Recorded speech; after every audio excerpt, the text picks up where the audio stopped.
In today's video, I'm going to show you how to create navigation menus in Glide.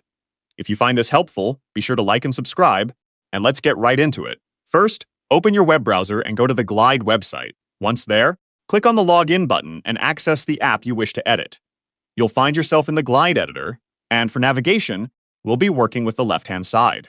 To add your first navigation item, look at the left side navigation panel and click the plus icon that says Add in Navigation. You'll then choose a data source table that will power this new menu item. After selecting your data source, move to the right-hand sidebar where you can choose a layout style for this particular tab.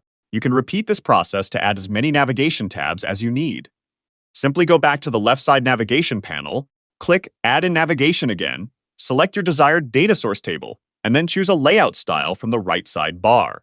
You can create tabs for things like a dashboard, customers, or projects, depending on your app's needs.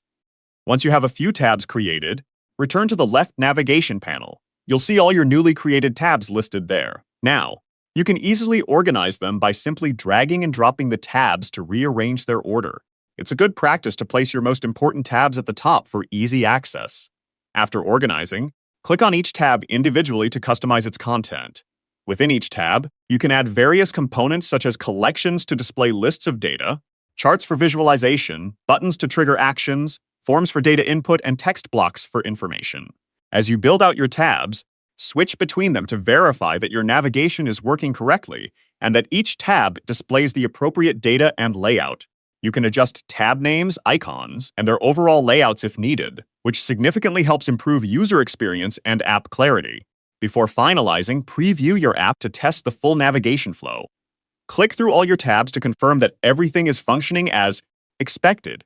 Take a moment to fix any missing data or layout issues, and double-check the content for accuracy. Make any final adjustments you feel are necessary to refine your app. When you're completely satisfied with your navigation menu and app's appearance, click the Publish button in the top right corner to make your changes live. Thanks for watching. If you found this Glide tutorial helpful, please like, subscribe, and turn on notifications for more step-by-step app building guides. See you in the next video.